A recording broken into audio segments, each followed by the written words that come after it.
Abdul Sharif Muhammad. On your feet, brothers and sisters, let us receive him. Look at him.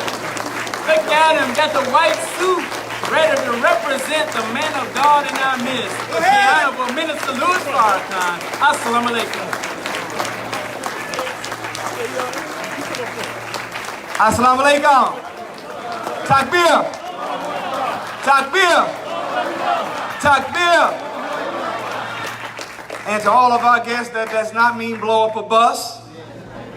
That means glorify God, and Allahu Akbar means God is the greatest. Go ahead, black man. Please be seated, sisters and brothers.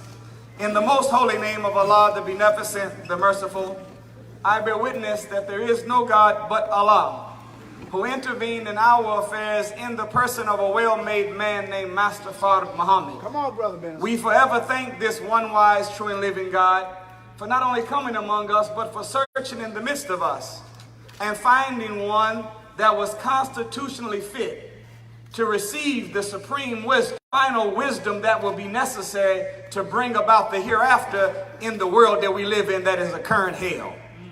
That man that was constitutionally fit, that man that Allah seen had the psychological, physical, and spiritual makeup for him to pour himself into, is none other than a Georgia-born black man. That maybe that don't mean nothing to y'all. Come on, yes sir. Come on now.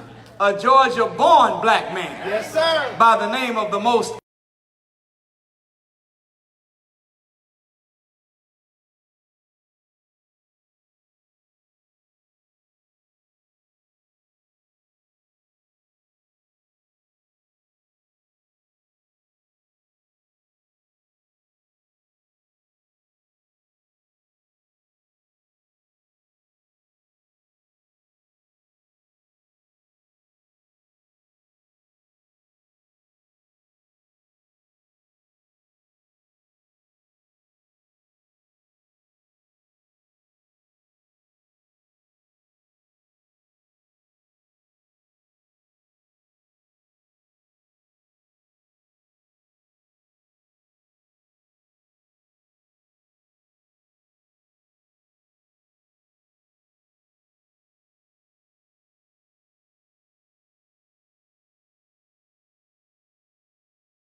and was.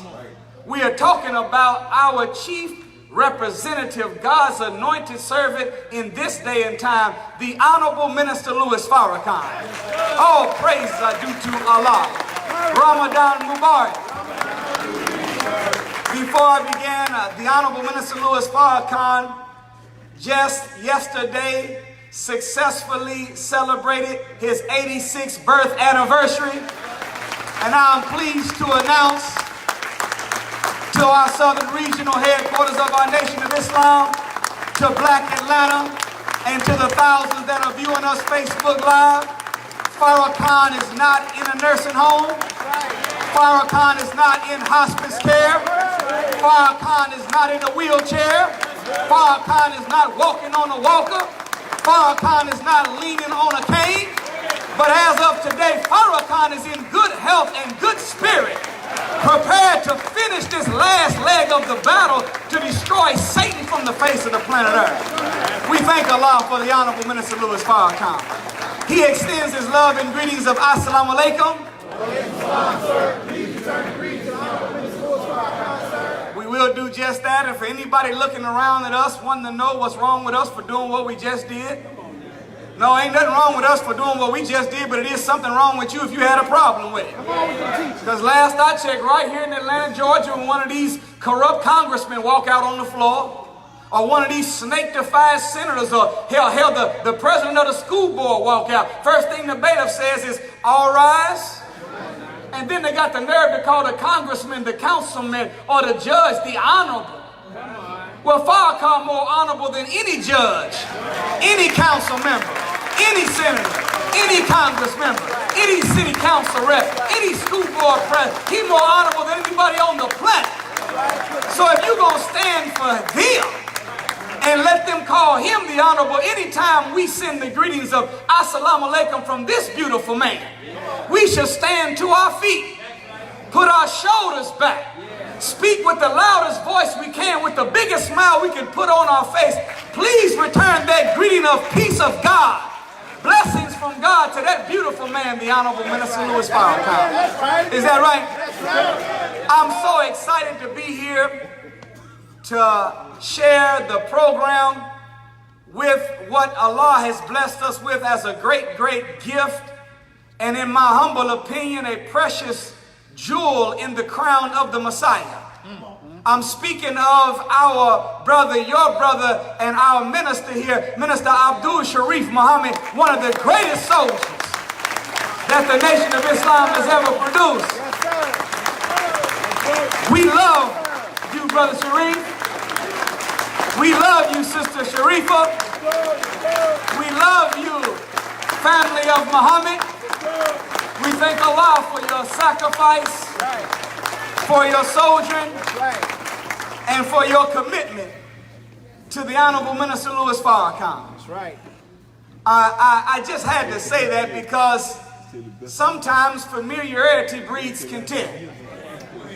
And whenever we get used to being around something, we began to accidentally, on purpose or just accidentally, start taking that thing for granted. That's right. But I want you to know, Southern region and in general, and in Mosque number 15 in specific, you should be so happy that you have a man with backbone, strength, and faith that will not bow down and back out on his teacher, the Honorable Minister Louis Farrakhan. He stood and weathered many tests and many storms, but I've never seen his spirit shaken or his spirit to waver. He stayed steadfast on this battlefield.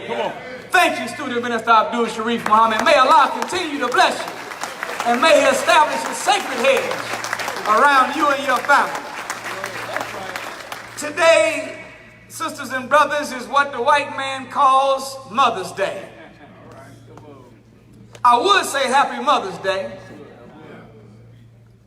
However, the most honorable Elijah Muhammad said that if you and I are going to get into this habit of recognizing our women and saying Happy Mother's Day, then you're not going to just be able to do it on the second week of May. Go ahead, come on. For the most honorable Elijah Muhammad said every day is Mother's Day. All praise is due to Allah. Every day is Mother's Day. God said in the Bible that you and I should honor our mothers and honor our fathers, that our days might be long on the earth. It's no footnote, it's no amendment that's been added to it. No clause. Honor your mother. That's right. On the second week of May. That's right. And honor your father on the third week of June. Right, right. There's no time period about keeping mama on your mind and keeping honor of her on your mind. It's something about keeping honor of your father on your mind that God says it causes longevity to be added to the one that is respectful and honorable and appreciative of their mother and father. Come on. One day, sisters, brothers, the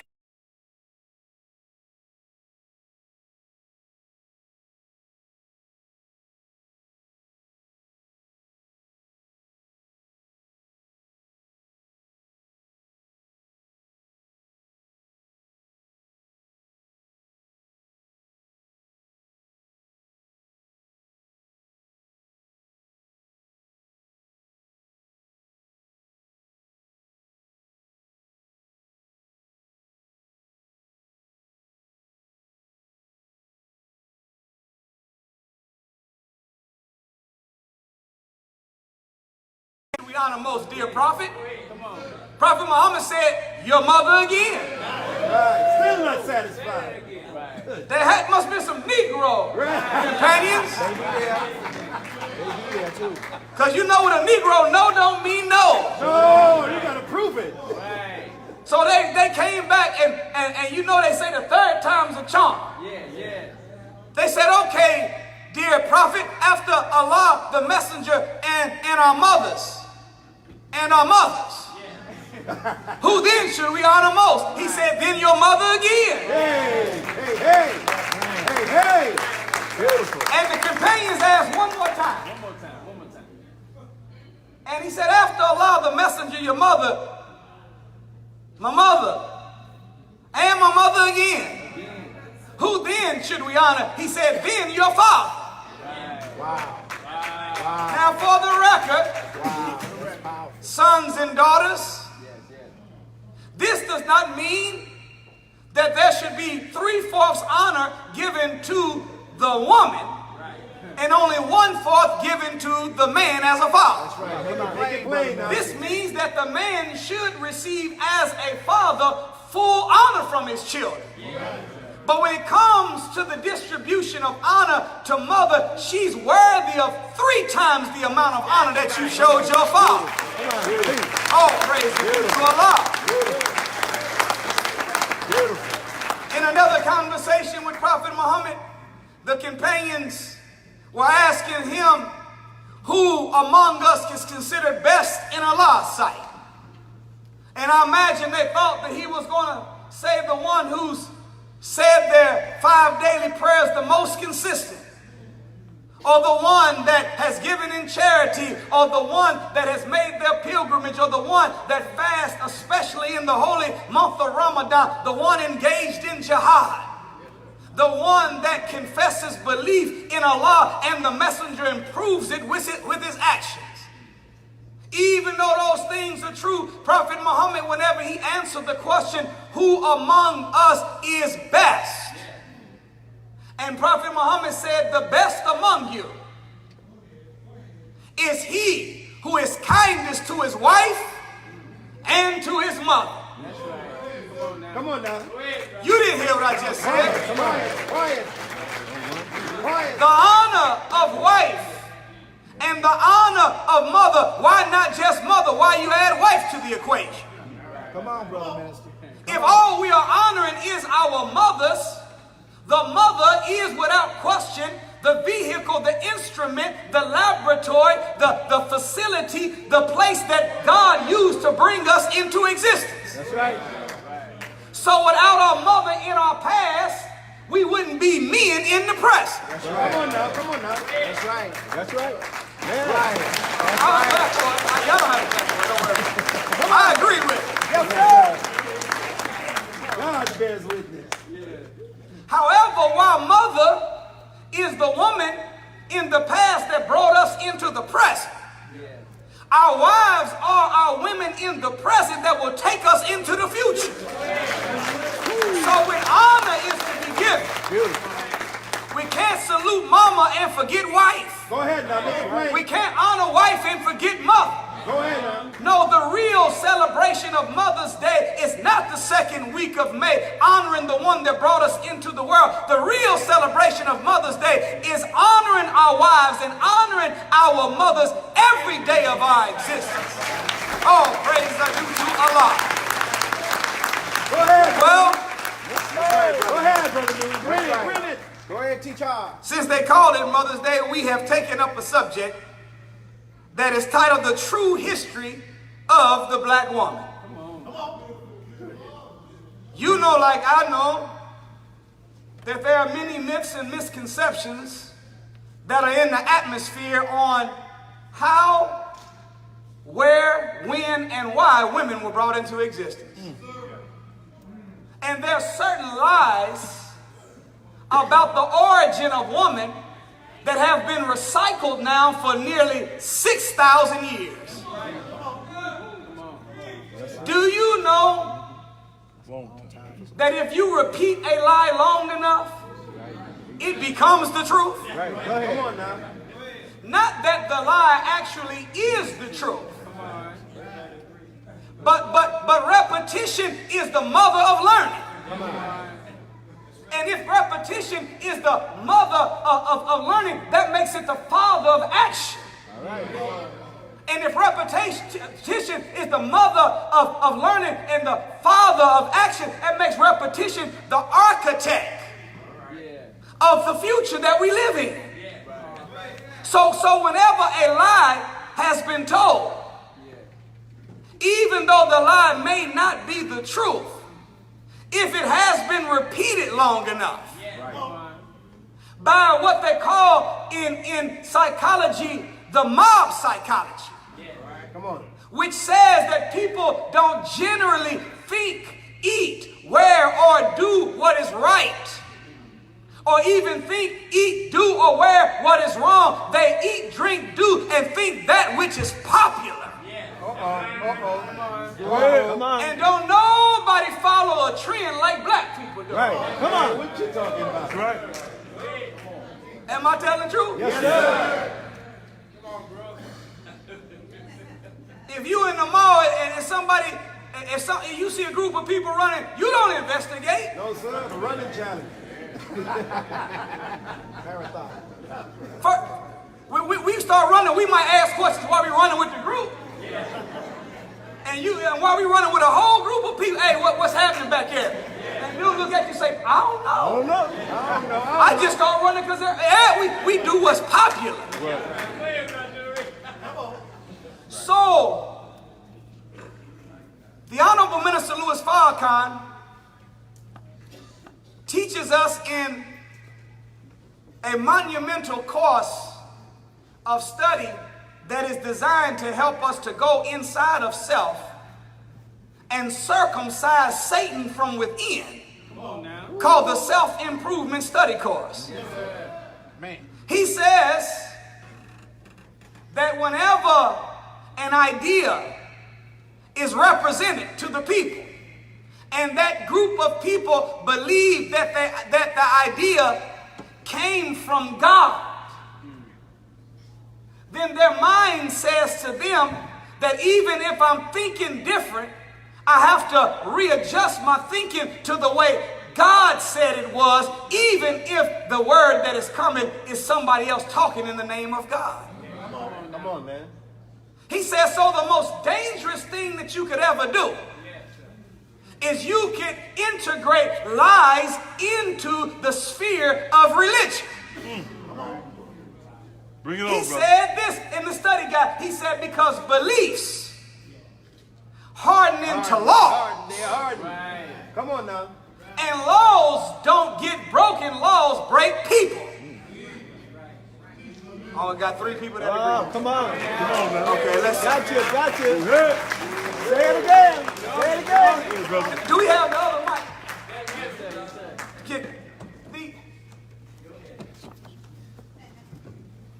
So laws don't, you can't break laws. Laws break people. We got to stop saying that so-and-so broke the law. They lied, but the law of lies still is intact on the books. Right. That's right. Come on. We might have fornicated, but just because we fornicate don't mean that fornication as a law is broke. Come on. The law remains intact. No, we didn't break the law broke us. So anytime that a lie is recycled, is repeated over and over again, at a certain point, that lie, especially in the field of belief, becomes hardened into a law. And then that law becomes that which shapes and molds the society. Y'all all right? Yes, sir. Have you ever wondered why, sisters, whenever they give you the gender-specific title to describe yourself in a term of respect, you're called Miss? Wow. But the man is called Mr.? Wow. If you look at the word Miss or Mrs., Miss as a verb means failure to hit the target. Come on. Miss as a verb means a mistake. Wow.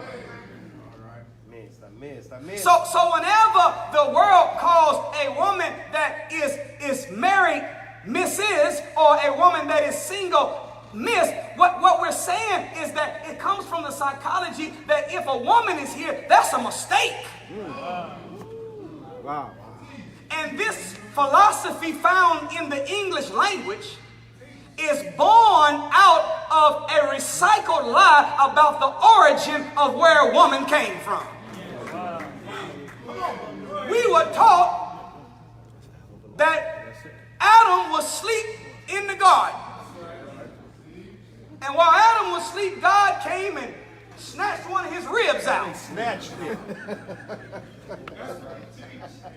And you know when we seen the cartoon picture of God out there with Adam laying down in his rib, and he's spinning and dust and sand is getting attached to it, and hocus pocus shazam, a woman was born. Just like that. But we never used no logic. We never used any indifference. We never used any deduction. Come on. We never used any analytical thought process. We never used any reason. That's right. Because had we used a little logic and a little reason or a little common sense, we would have said, well, wait a minute, if all men are a carbon copy of that one man Adam, and God took one of his ribs to make a woman, then anytime I look at an x-ray as a man, I should be missing one rib. And if she was made from my one rib, either she should have only one rib or have 13 on one side and 12 on the other. That's right. Come on. But last that you checked your x-ray, male and female, All intact. both male and female have 12 ribs on the left and 12 ribs on the right side. The creation of woman from a rib is a metaphor. Come on. God was trying to use the known to help us to understand the unknown. God was trying to use the tangible to help us to see a teachable. God was trying to take us from what we understood to something that we didn't quite yet grasp an understanding of.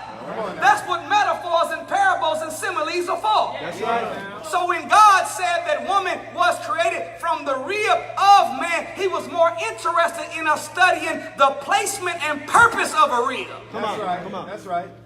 To describe the nature and job description of a woman. Wow. Not to see the woman as an inferior to ourselves. Come on now. Are you with me, black man? Clear it up. Clear it up. Clear it up. Clear it up. Clear it up, black man. Clear it up. Walk, brother Nuri. Walk. Walk, black man. You say walk it out? Yes, sir. And Domingos is from here, right? Right. Walk it like a... Talk it. Walk it like you... Talk it. So, if you look at the placement of a rib is not underneath the foot to be trampled on. No, sir. Come on now. A rib is not behind to be less than. Uh-oh. A rib is not above the head to rule over the man. Come on now. But the rib is right by the side of the man. Letting you know that not behind, not underneath, or not above every strong black man, but beside every strong black man has always been a strong black woman. Oh, praise be to Allah. Notice too. Oh, praise be to Allah. Notice too.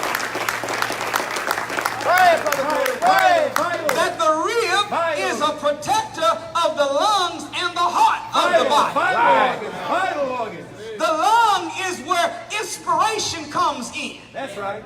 And the heart is where blood pumps forth from. Come on. Likewise, so it is with our woman. See, placement and purpose. Your job as a woman is to protect the inspiration of a nation. Your job as a woman is to protect the heart, to protect the love and compassion of a nation. Does that make sense? Makes a lot of sense. Makes a lot of sense. The rib is also bent in its own shape. The most honorable Elijah Muhammad, in a book called Proper Way of Handling of the People, He has a section called Ways to Make Your Home Life Happier. All right now.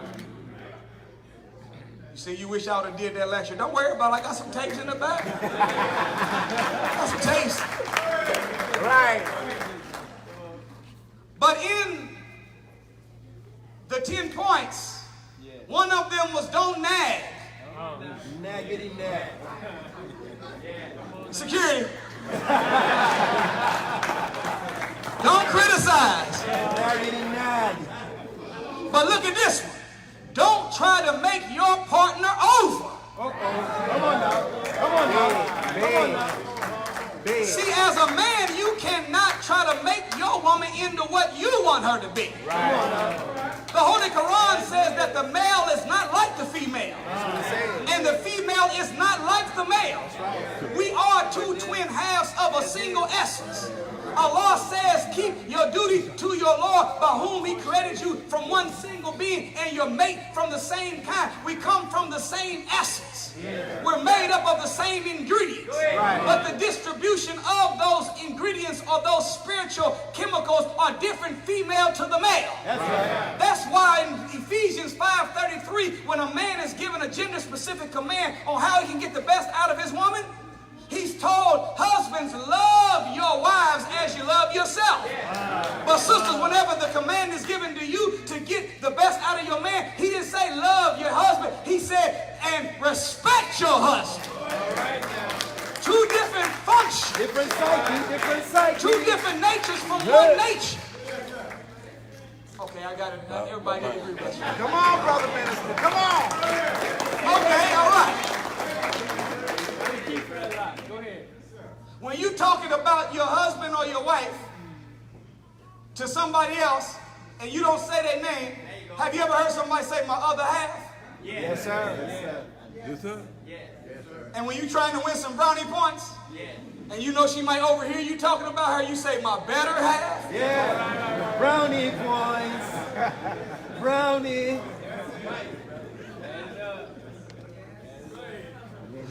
If she's your other half, then what we are admitting is that we won't reach our full potential as a good man unless we got us a good woman.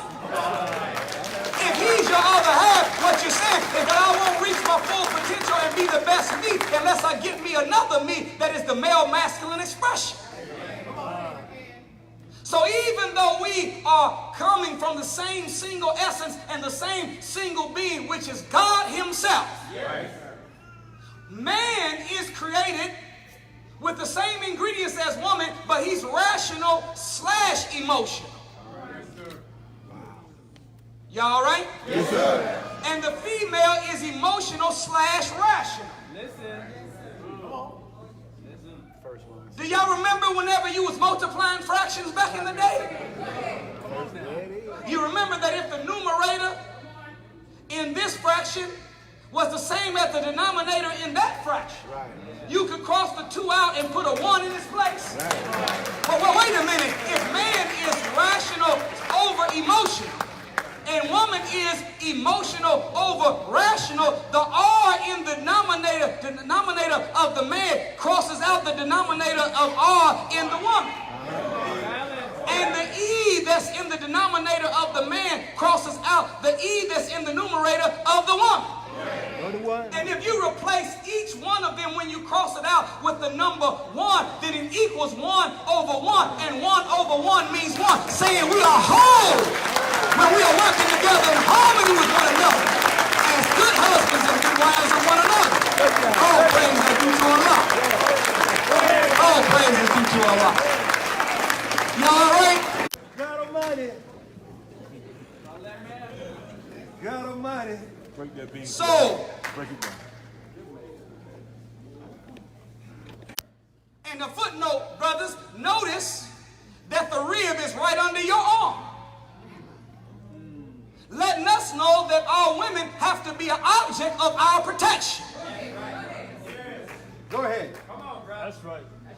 A real man Come on. Real. does not allow a badge or a gun No, sir. Listen now. to cross out or eliminate or neutralize a divine command to be a protector. protector of a woman. That's right. A real man does not videotape a black woman being beaten in California by highway patrol. Not a real man.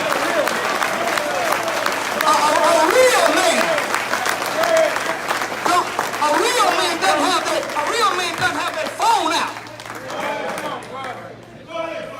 taping a cracker on the neck of our sister Shakisha in Alabama. A real man don't videotape that. A real man wouldn't stand there taping a 13-year-old little girl in McKinley, Texas, being stepped on and stomped out by a 300-pound white man. I don't give a damn if he's a sheriff or not. A badge and a gun does not have the authority to override your divine mandate as a man. Are you understanding what I'm saying?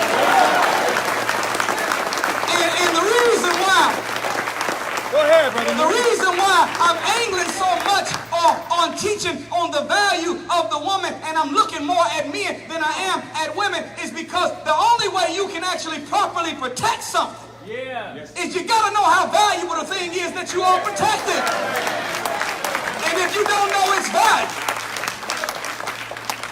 That's right. Know his value. if you see it as less valuable than yourself, Come on now. then you won't put yourself in harm's way. See, a real man opens doors for his woman.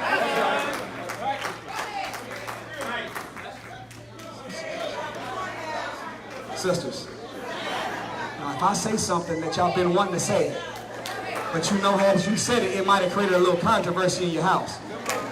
See, when you hear me say it, you got, see, that I'm doing all the leg work. I'm the one, so I'm making a statement, so when I say it, it's going to hit his head once. But look, listen, you have access to what I call the ricochet effect. And if you say, that's right, go ahead, amen, hallelujah, say that, teach on that black man, something. Clap your hand. Then you, what you do is you double the absorption capacity of that black man's subconscious mind for the principle. Do you understand what I'm saying? I was just trying to get the brother to start opening the door again. No, outside of the mosque parking lot. Security!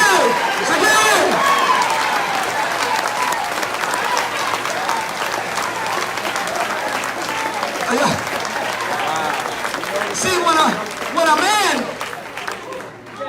when a man opens a door,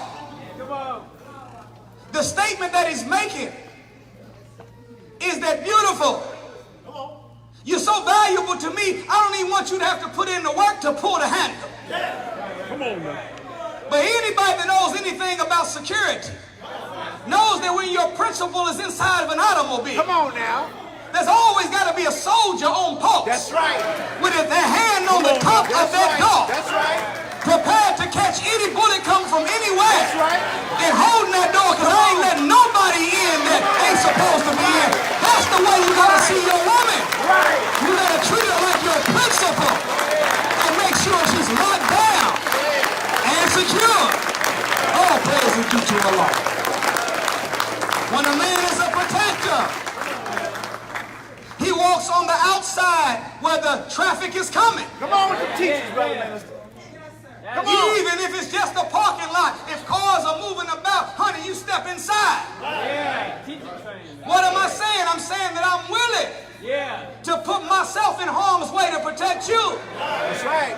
Now, just as a footnote, brother, this don't mean that you're supposed to be trying to go out. This ain't no time. You don't say, you can't flex up on no navigator and think that you being a real man by trying to tackle a car coming at you. That means get her out the way, then you get out the way too. Right.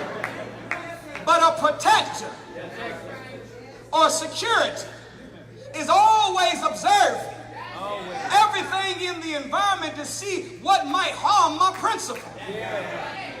Security is always thinking about strategic moves that I can place myself in to be able to keep my principle from avoiding harm or danger.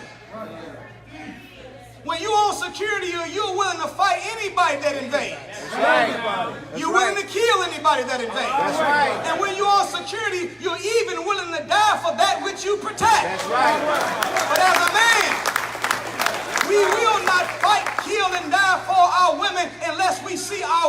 being as valuable as they really are. So it has to be established. Therefore, the most honorable Elijah Muhammad, he said, a nation can rise no higher than its woman. He said that woman is not the woman of man. She is the woman of God. He said that when you teach a man, you teach an individual.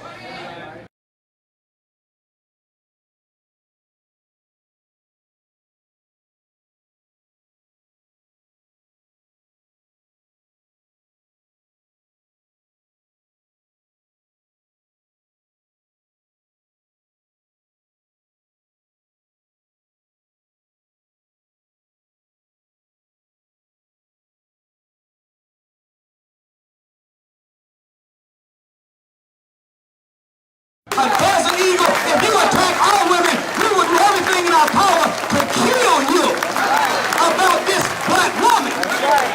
That's the way we're trained. We don't make no videotape.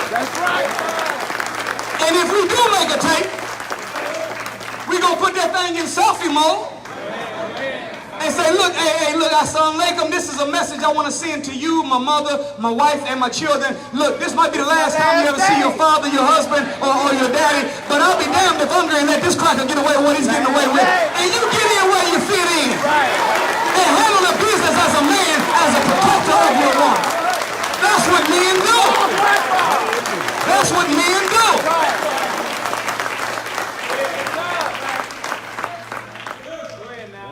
Y'all all right? All right, let me find, what am I supposed to be saying? Allah is the greatest. Go ahead and teach, brother minister. The most honorable Elijah Muhammad said that the mother is the first teacher. She's the first nurse. She's the first doctor. Then the Honorable Minister Louis Farrakhan took it to another level. Listen to these words. He said, mama is God in baby language. Before a child ever calls on Jesus or Muhammad, the first call to fulfill the needs, the first person they want to answer their prayers is mama. Mama is not just the first nurse, the first doctor, the first teacher, but in the mind of the child, until mama teaches them different, mama's the first God the baby knows. Now, as a real mother, you got to make sure you teach them to know that Allah is God. And you are not that. Because at the end of the day, when the math is done, Allah does not give credit to the woman for bringing birth to a child, nor the man for bringing birth to a child. In the Holy Quran, it says, I, Allah, created you in the womb of your mother. In the Bible, in the book of Jeremiah, it says it like this, I knew you before you were in the womb of your mother. And then I formed you in your mother's womb. That means that long before your father's sperm ever met your mother's egg, you were already worked out on the big screen of God's mind in blueprint form.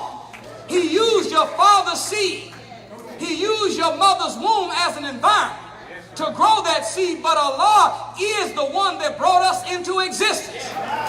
That's why, now let me say something to the sisters real quick. That's why you got to be careful listening to these dumb R&B songs. You cannot let these so-called love songs inform you about proper male and female relationships.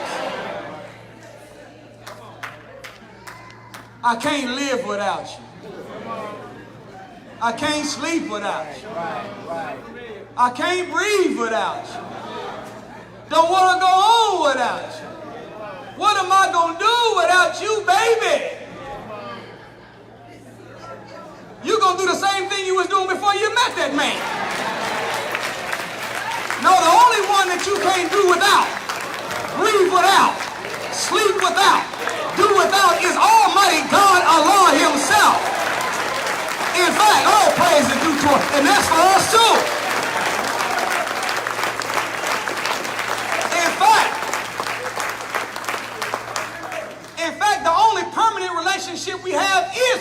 Allah. All others are temporary. That's right.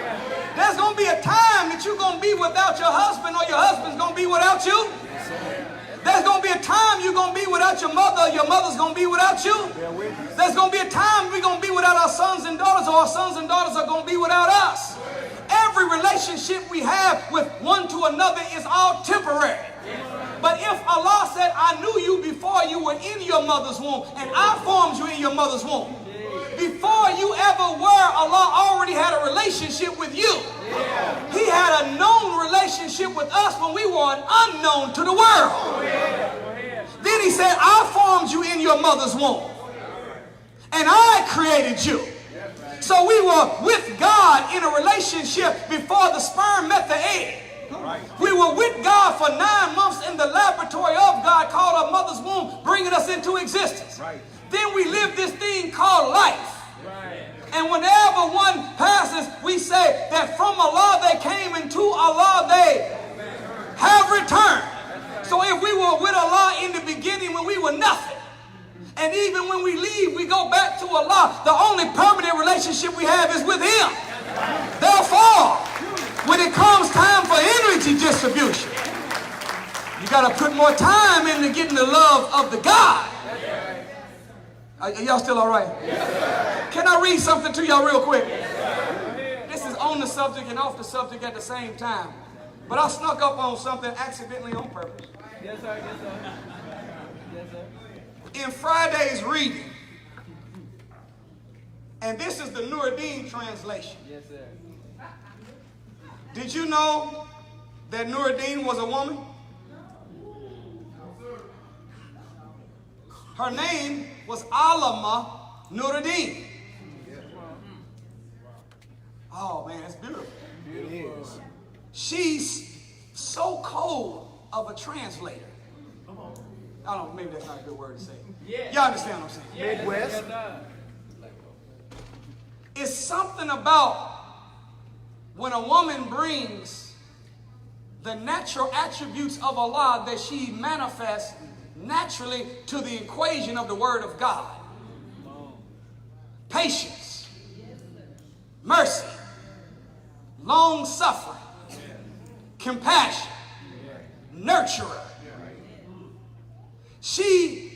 Sister Alama Nuri was so great of a translator that she knew how to extract the adjectives and adverbs from the English language and use those adjectives and adverbs in the English language in a synchronized way where she could express the word of Allah in the verses of the Holy Quran and not even need no footnotes. Bad sister.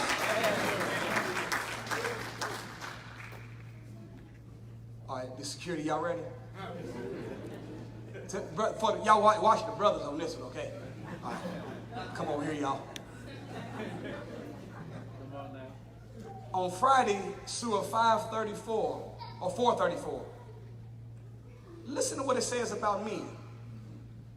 Men are the full maintainers of women. That's right.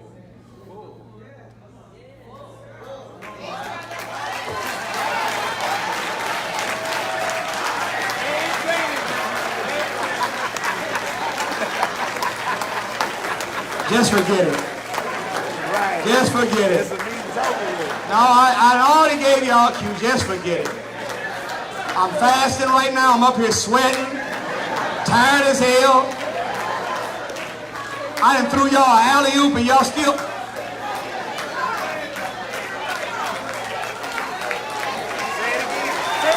Y'all want to try it again? Men are the, not maintainers, men are the full maintainers. Full maintainers of women. Full maintainers.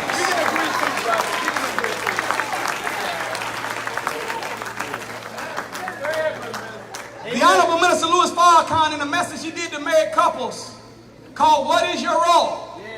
He gave a breakdown of what full maintenance looks like.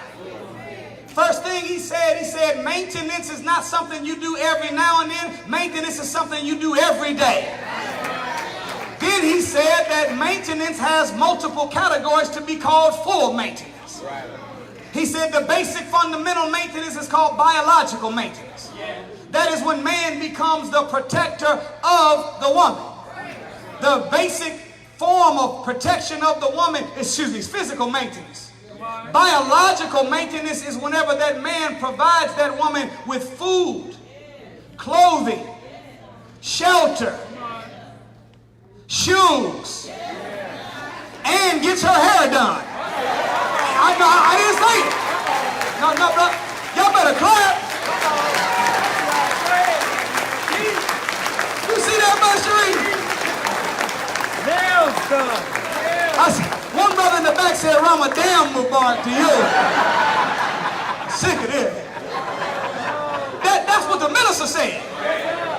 He said biological maintenance is food, clothing, shelter, shoes, and getting her hair done. I mean, you can go watch the lecture for yourself because it might be unbelievable. I mean, you might not understand what I'm saying. You can check it out for yourself. Wow. But he also said that maintenance is spiritual maintenance. Come on now. And the definition of spiritual maintenance, he asked a question. He said, do you pray with your family in the morning? Do you discuss the Holy Quran in the morning with your family? See, at the end of the day, black man, the only authority we really have is our moral authority. That's right. And do you know, brothers, that it is in the nature of the woman, so teaches the most honorable Elijah Muhammad, to test the man? Yes. And as a testator, that doesn't mean that she tests us by what she says and does only. She also observes us and sees how we handle the world. Woo! And if she sees you every time a tight pants walk past you looking at somebody's behind, you flunking a test.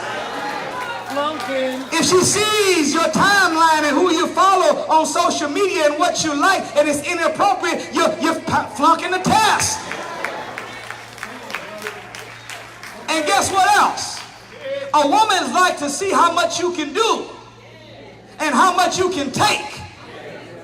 Let me tell you something, sister. If you got a man that can do a lot or take a lot, you got a strong man.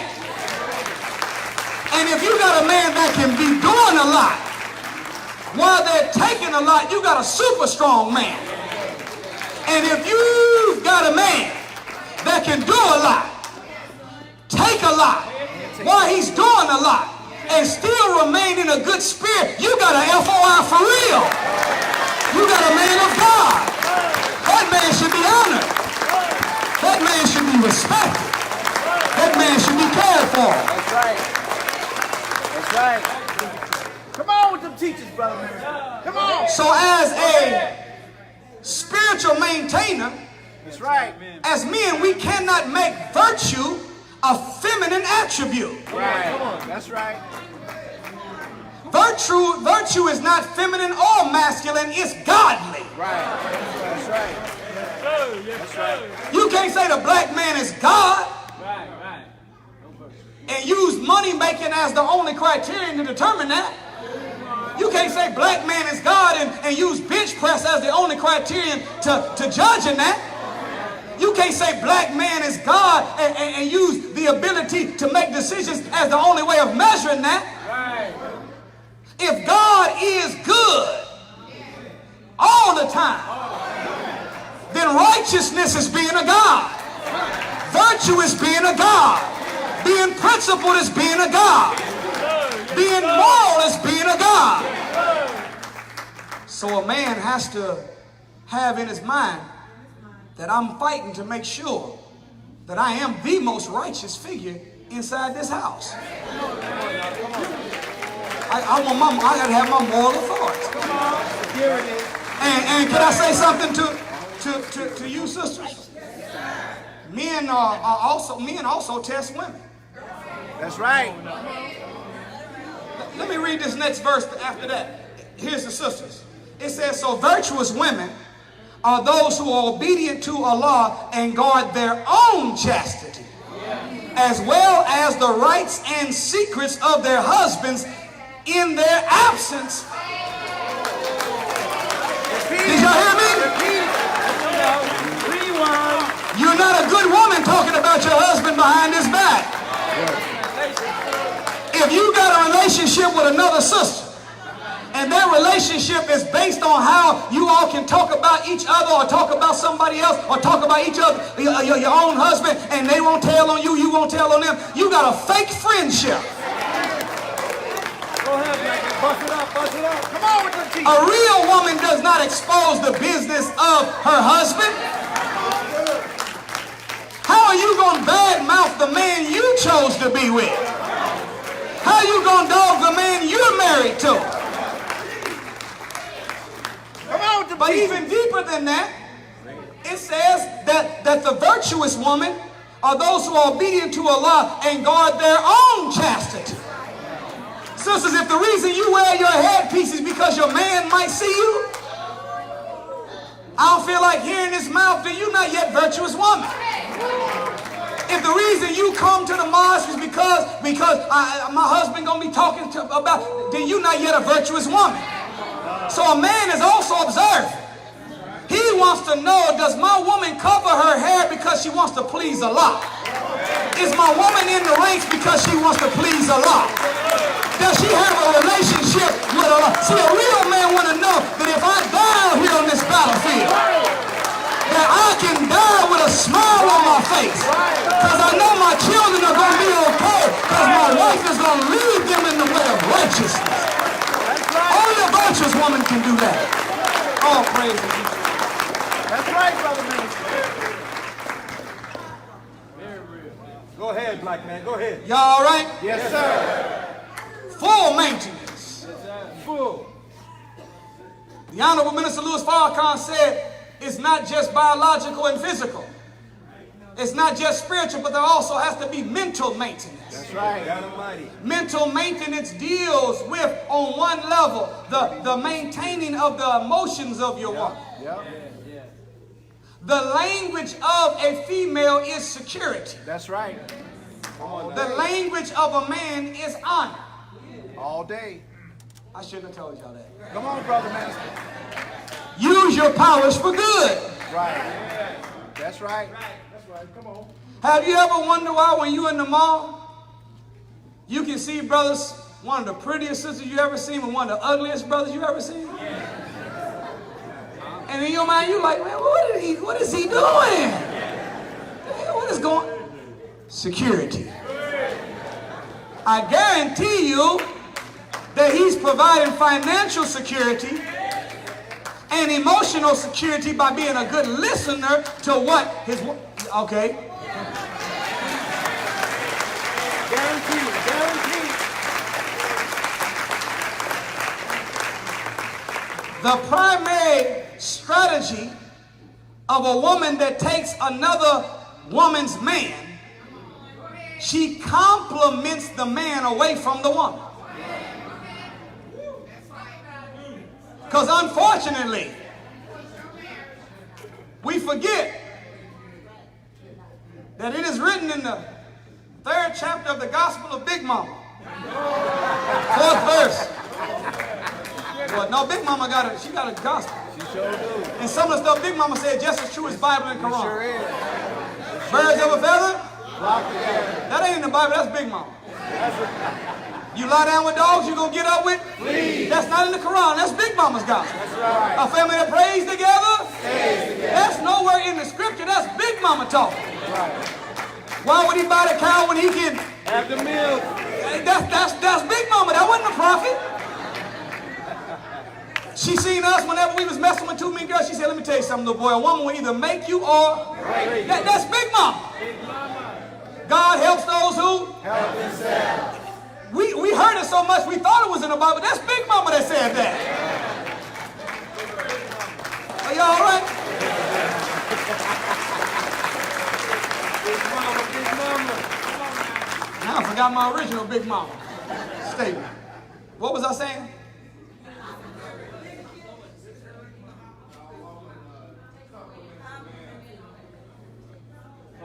Compliments, honor. Compliments him away from the other woman.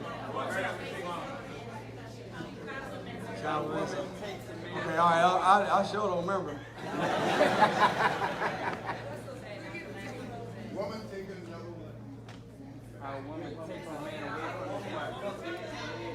The principle is this. The principle is this. Oh, I know what it was. Allahu Akbar. Big Mama said that whatever you do to keep them or get them, you got to do to. We forget that when we get married. Absolutely. Do you know that some of the worst advertisements for the institution of marriage is married people? Bitter. I'm serious. Some married couples make marriage look bad. Bitter. Even when they talk about it. Bitter, not better. Yeah, man, went on ahead and did it. She locked me in. Yeah, I went on and tied that old ball and chain to me 3 weeks ago.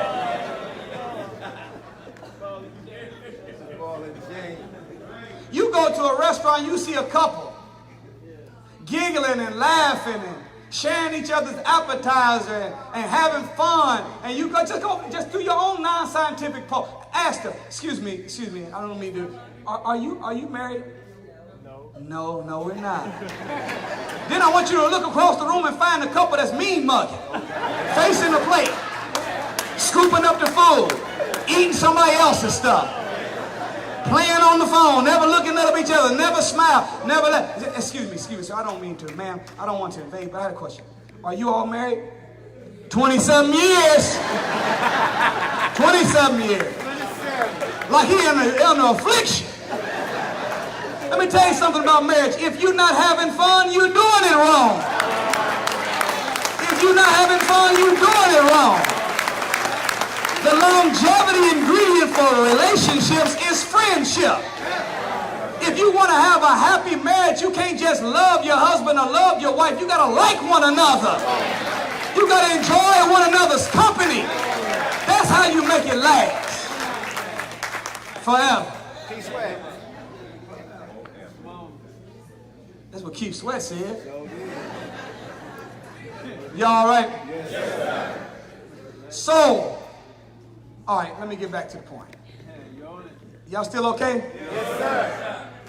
Go ahead and teach, Brother Minister. Go ahead. Go ahead and teach. Listen to these principles, axioms, or laws that came from the most honorable Elijah Muhammad that God taught him. A nation can rise no higher than its woman. See, sisters, you got to take that personally. See, whenever you start taking what the most honorable Elijah Muhammad and the honorable Minister Louis Farrakhan have said about you, when you take that to heart, then you begin to see your own self valuable enough. I'm going to tell you something. Men only treat you the way you let them treat you.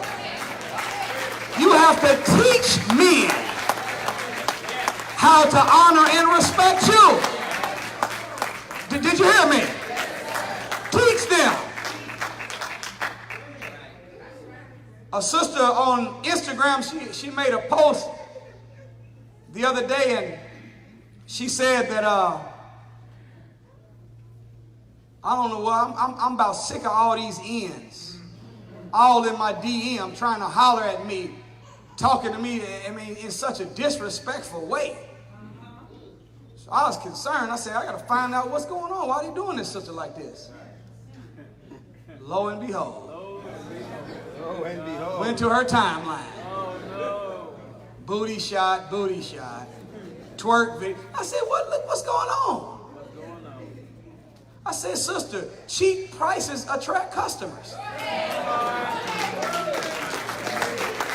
And look, if you're not selling nothing, take the sign down.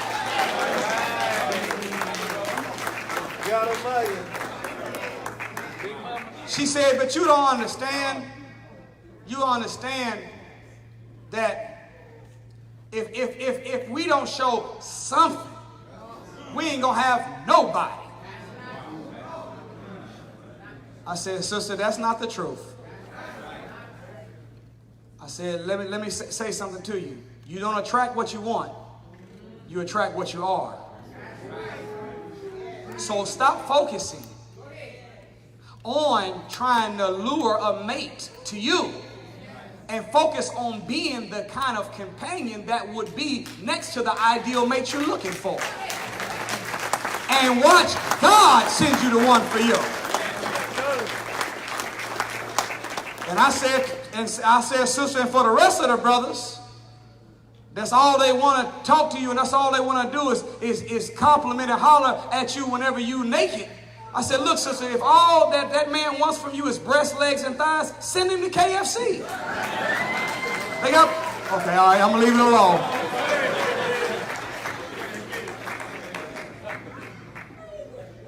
Sisters, as a woman, you have to be like a butterfly. Beautiful to the eye, but hard to catch.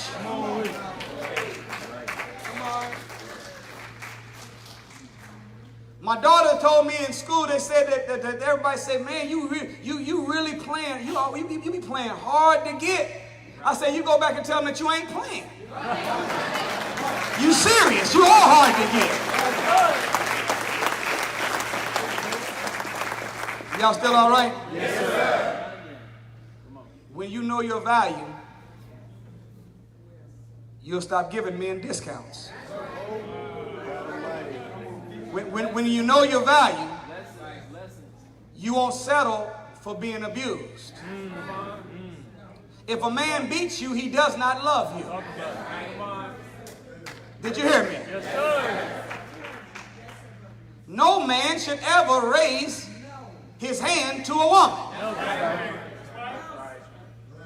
Any man that hits a woman is not a real man. Talk about it. When you know your value, sisters.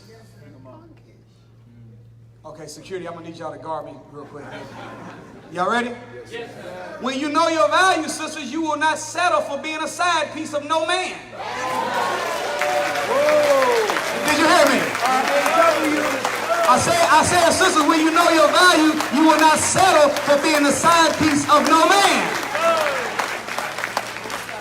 Do you know that whenever you are a side piece or a mistress, that you are the other woman? And other is an acronym. You know what an acronym is, right? An acronym is whenever every letter in a word represents another word. Like CIA is an acronym. It stands for the Cocaine Import Agency. What? So y'all know what I'm saying. FBI finding a black man to incarcerate. Yes, sir. Job you just over broke. Yes, sir. Media most effective devil in America. Yes, sir. NAACP Negroes always asking Caucasians permission. That's what it has been. Huh? Others are acronym. Like Pope is an acronym. Pope, protector of pedophiles everywhere. That's what he's been doing. So sisters, when you allow yourself to be devalued in your own eyes where you are content with being a side piece, you are the other woman, an overused toy he'll eventually release. Get out of it if you know your value.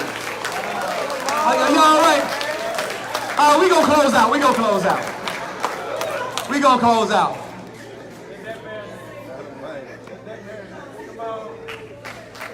Now, Nothing but the truth. Flames of fire. brothers, don't get mad at me. Flames of fire. We love you, brother.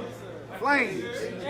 True flames. Do you know the Honorable Minister Louis Farrakhan said that a good man does not want more than one wife? I'm just going to leave that in the atmosphere.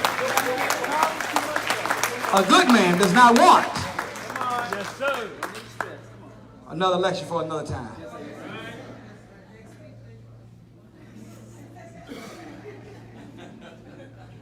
There in the scripture is a breakdown of a woman who is called a virtuous woman.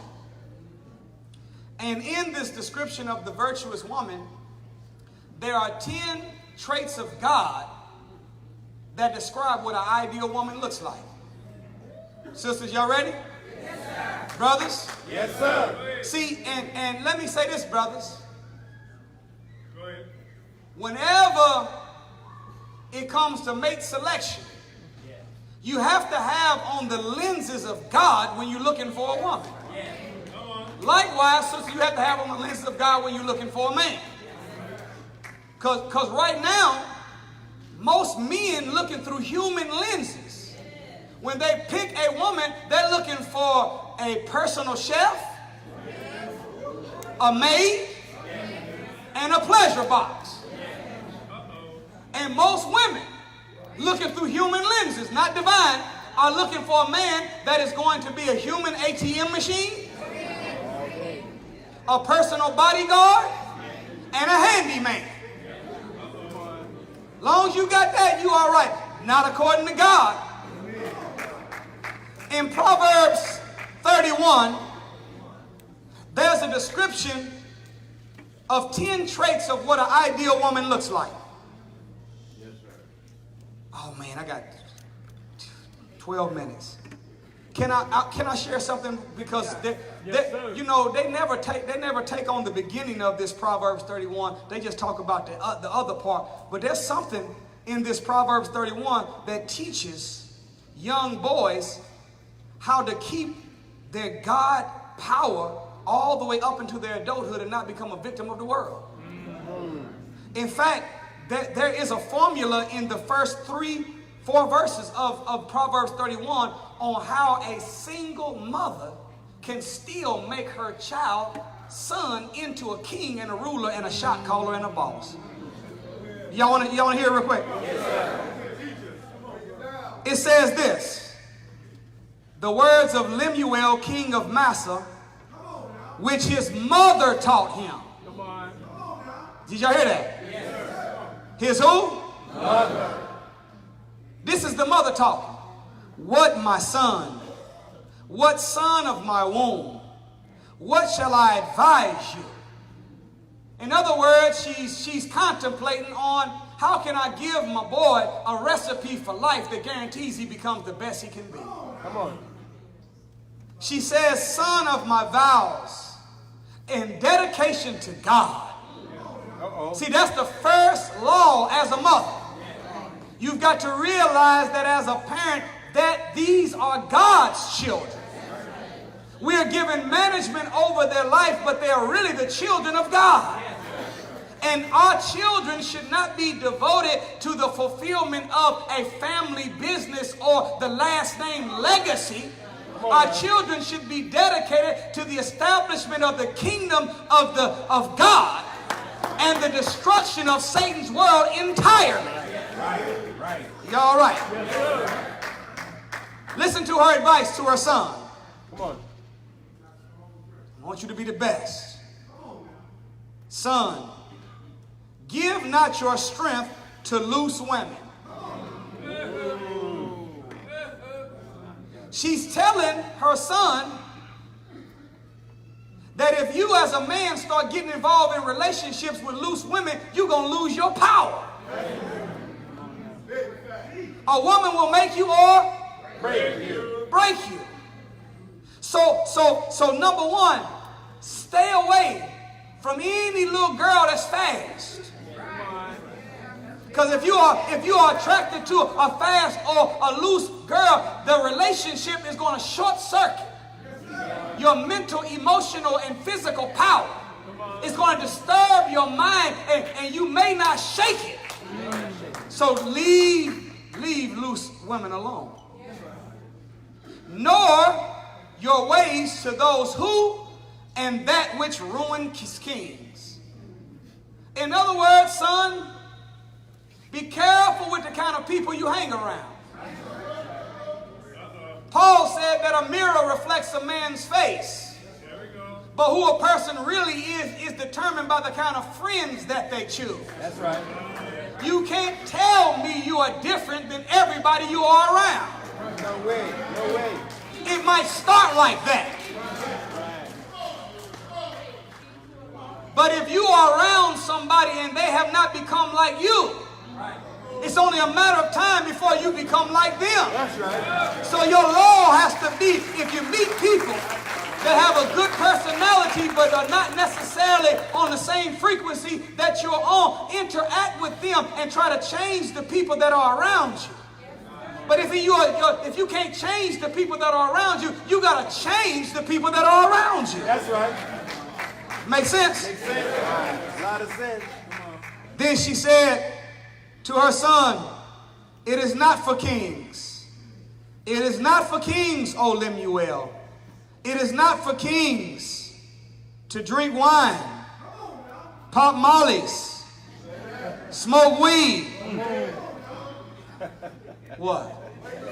This is the King James translation. King James translation. In other words, if you want to keep your power, you got to stay sober. That's right. That's right. Yes, sir. So the three principles that were given to help this single mother make her son into the best that he could be is number one, stay away from loose and fast little girls. That's right. Number two, make sure you surround yourself with friends that are trying to be something and go somewhere. And last but not least, keep your mind clean and clear. Don't let no drugs or chemicals get into your body and corrupt your brain. That's right. This woman, later on, is called a virtuous woman. It says, who is he that can find her? Did y'all hear that, brothers? Fine. So if who is he that can find her? God is saying the number one attribute you should be looking for when you pick a woman is not her behind or her breast. It's not her appearance, but it's supposed to be her virtue. Okay, no brothers agree with that. Now keep on doing what you're doing. You're going to keep getting what you get. This virtuous woman, she is far more precious than jewels. And her value is far above rubies or pearls. You hear that, sisters? Beauty really starts on the inside.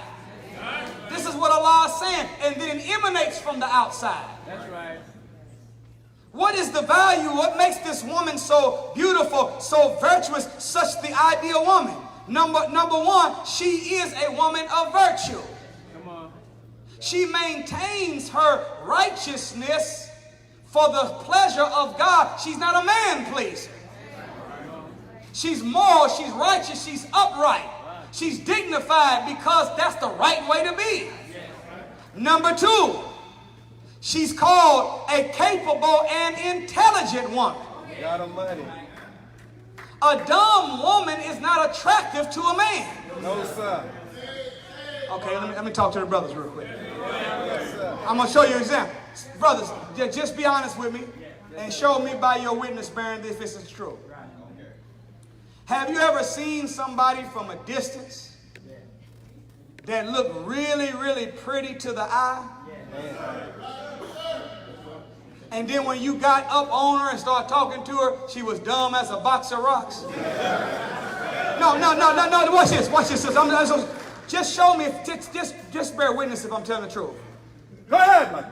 The minute that she opened her mouth and she was dumb, some of her prettiness faded away instantaneously. Faded away. Is that the truth? Ignorance will make you ugly. Okay, all right. Yes, sir. So, sisters, virtue is number one. Number two, intelligence.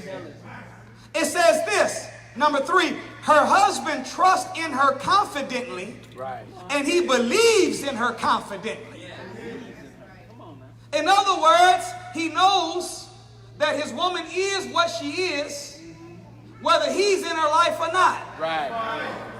A real man wants to know that his woman is going to be on her square whether he's around or not. Come on with this fact. And a real woman wants to know the same thing about a man.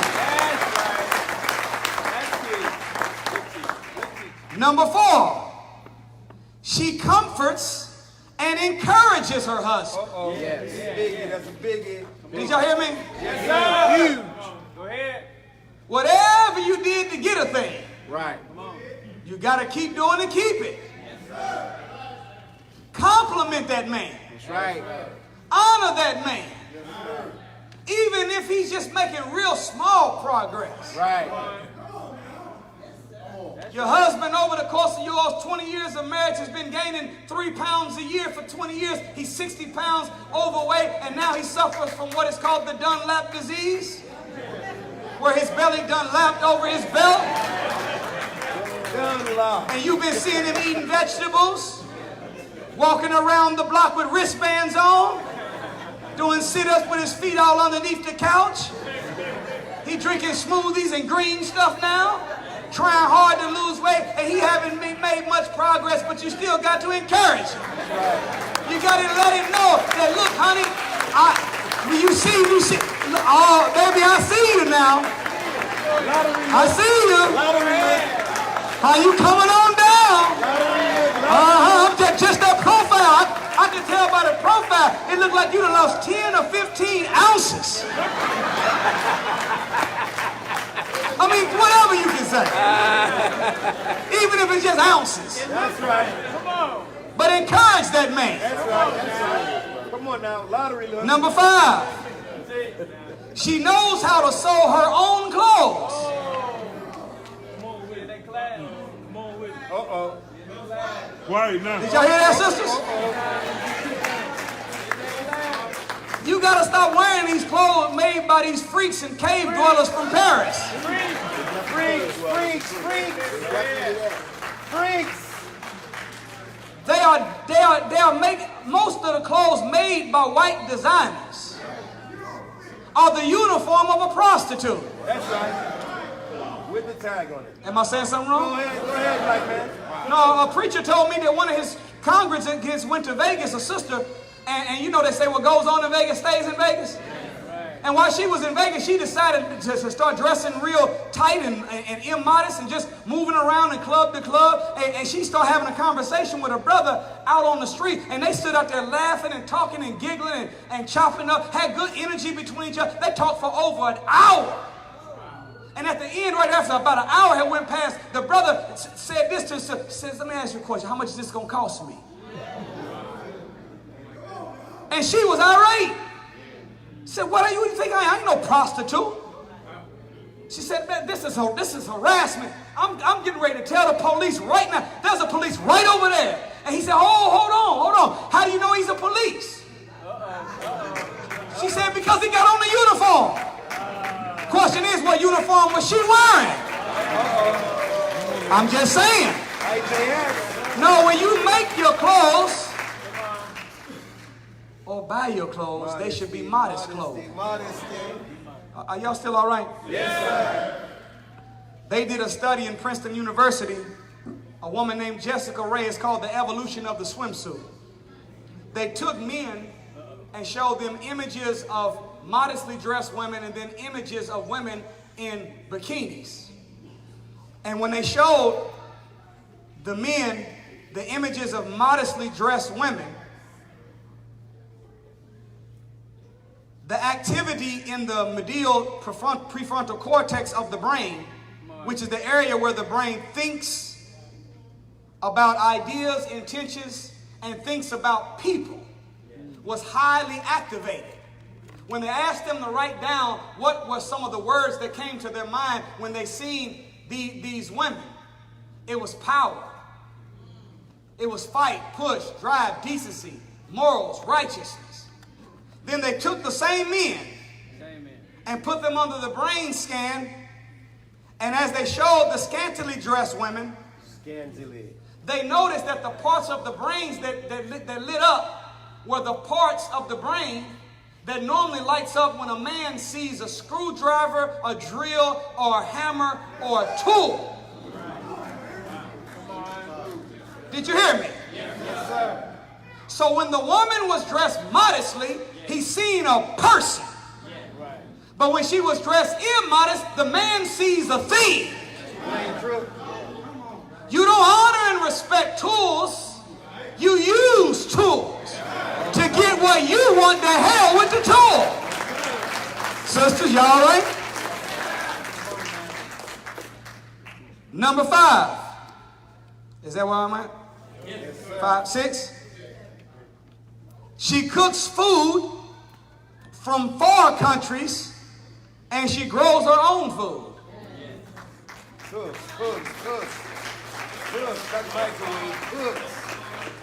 Now, you know, this don't mean she travels to far countries. She just uses the seasoning. That's right. That means that a real woman know how to make more than fried chicken and macaroni and cheese. That's what it's trying to say. Okay, now, security. Like more than grits. Come on now. He said tacos. Hamburger helper, huh? Right. You too, man. I heard you. Microwave, Heat it up and scoop it out. Next point. She girds herself with strength spiritually and mentally and engages in physical fitness to stay in shape. I thought y'all would have clapped a little better for that, brothers. But hey, you don't want the ricochet effect, it's on y'all. Go ahead. Do you know that the most honorable Elijah Muhammad said that for every pound you are overweight as a female, each pound robs you of 1% of your beauty appearance? And I'm looking in the crowd at sisters that might be 20, 30, or 40 pounds overweight, and you're still beautiful as you are. Well, imagine if you came on down to your ideal size. You will be able to bring back into your life 30 to 40% more beauty than what you already have. That ain't something that's just good for no man. That's good for you. That's good for your own confidence, your own morale, your own health, your own longevity, your own energy level. This is this woman's characteristics. Next it says, she takes care of business. She takes care of businesses without neglecting her primary duties of mother and wife. So it ain't really an either or, sisters. Either I'm going to be a homemaker or I'm going to be a professional. No, it's not either or, it's both and. You can run your own businesses and still be the kind of wife and mother you're supposed to be. So teaches the Lord of the world. Last two. She opens her hands to the poor. In other words, she puts service of others above service of herself. She's a charitable woman, always looking to give, not always waiting to receive. Next point, she will not listen to nor spread gossip, discontent, idleness, nor self-pity. That's right. See, believers train and hypocrites complain. Right. That's right. I seen a saying the other day that said, small-minded people discuss people. Average-minded people discuss things. But great minds discuss ideas. A real virtuous woman does not engage in no pity talk, no complaint making, no excuse language, nor the dogging or the backbiting or tearing down of no other brother or sister. A real virtuous woman. Last but not least, Come on with her children call her blessed, happy, fortunate, and to be envied. And her husband boasts of her and praises her. Whoa. I don't know about y'all, Yes, sir. but black woman, you are the second self of God. You are not the woman of man, you are the woman of God. That's right.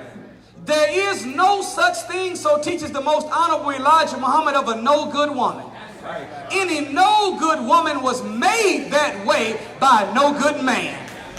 If you, black woman, stand up and take your rightful place in society, the whole world is going to come back into divine order. I conclude with these words from our illustrious teacher and guide, the Honorable Minister Louis Farrakhan. He says to the sisters right here in Atlanta, Georgia in 1994, and a message he did to all women called A Nation Can Rise No Higher Than This Woman. He says to the sisters, you have become in this society a piece of meat. You're not a woman with spirit or intelligence to think and plan and create and be a balance for the man in government, in politics, in business, in religion.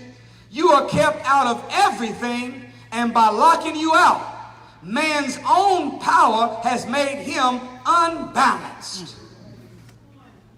And his own power has driven him crazy. And he has made a world that is so wicked and self-destructive that if you don't rise up as a mother and as a woman to take your place, the world will go down and take you down with it. Well, for every action there is in nature its opposite and equal reaction. So if the women stay down, if the mothers stay down, the whole world is going to go down with the women in it. But if women you rise, if mothers you come on up, if you become this virtuous woman that God says you are born to be, then the whole world will go up and you